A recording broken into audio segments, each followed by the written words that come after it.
కార్యకర్తలారా, party కొరకు ప్రాణమిచ్చే త్యాగమూర్తులారా, చంద్రశేఖరుడు కూర్చిన రాజకీయ పరివారం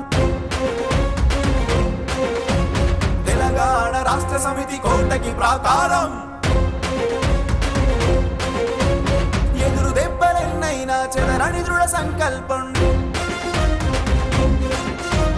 నిస్వార్థం నిజాయితీని దిద్దిన బలపం,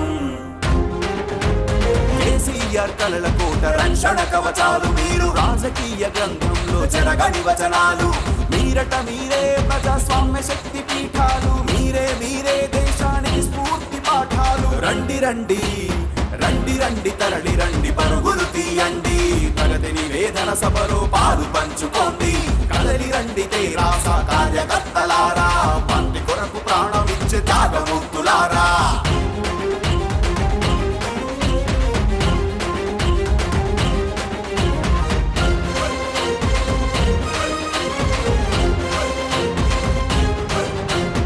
ఒక్కొక్కరు ఒక ప్రమిదై ఉదయించిన కాంతి, ఒక్కొక్కరు ఒక దూతై వికసించిన శాంతి, ఒక్కొక్కరు ఒక ఇటుకై నిర్మించిన సౌధం, ఒక్కొక్కరు ఒక వాక్కై ఘోషించే వేదం, ఒక్కొక్కరు ఒక చిలుకై తలపించే మహార్ణవం, ఒక్కొక్కరు తెరాస భుజమున గాంధీవం, ఒక్కొక్కరు ఒక అడుగై కదులుతున్న మహోద్యమం, ఒక్కొక్కరు టీఆర్ఎస్ చేతి వజ్రఖడ్గం.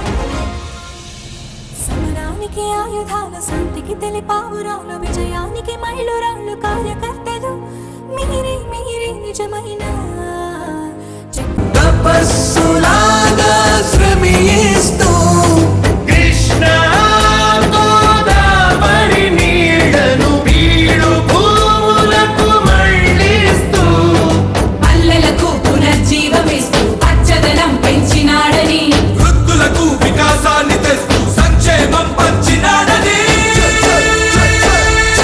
గుండెలు నిండిన జెండా ఇది గులాబీ కాంతుల జెండా, జనమే మెచ్చిన జెండా ఇది ప్రగతిని పంచే ఎజెండా.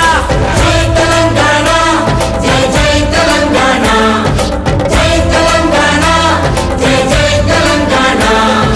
ప్రగతి నివేదన సభ, పాలన బలాలు తెలిపే సభ, ప్రగతి నివేదన సభ, పాలన బలాలు తెలిపే సభ.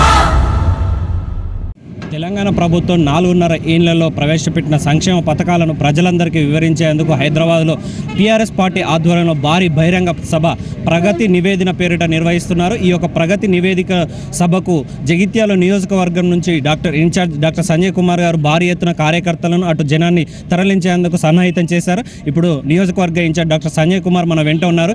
ఏ మేరకు జనాల్ని తరలిస్తున్నారు, ఎన్ని వాహనాల్లో తీసుకెళ్తున్నారో ఇతరత్ర విషయాలను అడిగి తెలుసుకుందాం. మీరు నియోజకవర్గం నుంచి ఎన్ని వాహనాలను ఏర్పాటు చేశారు, ఎంతమంది జనాన్ని సభకు తరలిస్తున్నారు? జగిత్యాల నియోజకవర్గం నుంచి 173 బస్సులు ఇలాంటివి తీసుకున్నాం. అదేవిధంగా హైర్డ్ వెహికల్స్ అంటే టెంపో ట్రావెలర్స్ అట్లాంటి 85 వెహికల్స్. తర్వాత అన్నిటికంటే గొప్ప విషయం ఏంటంటే జగిత్యాల నియోజకవర్గంలోని నాయకులు కానీ ప్రజలు కానీ గౌరవ ముఖ్యమంత్రి కేసీఆర్ గారు ఈ 4.5 సంవత్సరాల్లోని సుపరిపాలన, అదేవిధంగా అక్కడ ప్రజలకు ఏం చెప్తారు, ఎలాంటి నివేదన చేస్తారని చెప్పి వినడానికి ఇలా పెద్ద ఎత్తున స్వచ్ఛందంగా దాదాపు 400 వెహికల్స్ ఇక్కడ నుంచి బయలుదేరుతూ ఉన్నాయి. కొంతమంది కార్యకర్తల నాయకులు వాళ్ళకి సహతాగా కార్లు జీపులు లేకపోతే వేరే బంధుమిత్రులను అడిగి కూడా తీసుకుని వెళ్తూ ఉన్నారు. ఇది నిజంగా శుభ పరిణామం. ఎందుకంటే పార్టీ ఎన్నో కార్యక్రమాలు చేసింది. మరొక వైపు మన గౌరవ ఎంపీ కవితక్క గారు జగిత్యాల నియోజకవర్గం వరకు she's like our political goddess. మేము ఏది అడిగినా ఒక వరంలాగా, ఏనాడు కూడా కొద్ది ఓట్లతో అన్నాడు నేను ఓడిపోయినా కానీ అసలు ఓడిపోయినా అనే భావన నాకు కానీ మా నాయకులకు కానీ ఏ రాజు కనిపించకుండా అభివృద్ధిలో ప్రతి నియోజకవర్గానికి ధీటుగా ఇక్కడ చేసుకోవడం జరిగింది. ఉదాహరణకు గ్రామాల్లో సిమెంట్ రోడ్లకు MNREGS ద్వారా 10 కోట్ల పైన డబ్బులు శాంక్షన్ చేయించారు. బోర్నపల్లి బ్రిడ్జ్ ముఖ్యమంత్రి గారితో మాట్లాడి శాంక్షన్ చేయించారు.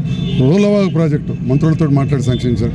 ఈ విధంగా చెప్పుకుంటూ పోతే ప్రతి విషయంలో కూడా జగిత్యాల నియోజకవర్గం ఇవాళ కేటీఆర్ గారు మాట్లాడి ఇవాళ జగిత్యాల మున్సిపాలిటీకి 50 కోట్లు, ఏనాడు 5 కోట్లకు మించి ప్రభుత్వం ద్వారా డబ్బులు రాలే. జగిత్యాల పట్టణానికి 50 కోట్ల రూపాయలు శాంక్షన్ రావడం జరిగింది. ఇవన్నిటికీ ఆకర్షితులై జగిత్యాల నియోజకవర్గం నుంచి వాస్తవానికి మమ్మల్ని 8 నుంచి 10,000 మందిని తరలించమని చెప్పి మంత్రి గారు ఈటల రాజేందర్ గారు చెప్పారు. కానీ ఇవాళ 12,000 మంది పైన ఇక్కడ నుంచి స్వచ్ఛందంగా తరలిస్తున్నారు. ఇది నిజంగా తప్పకుండా రేపటి గెలుపుకు ఇదే నాంది. రేపు ఇక్కడ చూస్తూ ఉంటే గౌరవ ముఖ్యమంత్రి కేసీఆర్ గారి ఫిగరు, వారి సింబల్ ఏదైతుందో కారు గుర్తుపోయిన ఎవరు పోటీ చేస్తే వాళ్ళే ప్రతి దాంట్లో ఇటు పార్లమెంట్ నుంచి ఎంపీటీసీ వరకు గెలిచే అవకాశం ఉందని చెప్పి నేను తెలియజేస్తాను.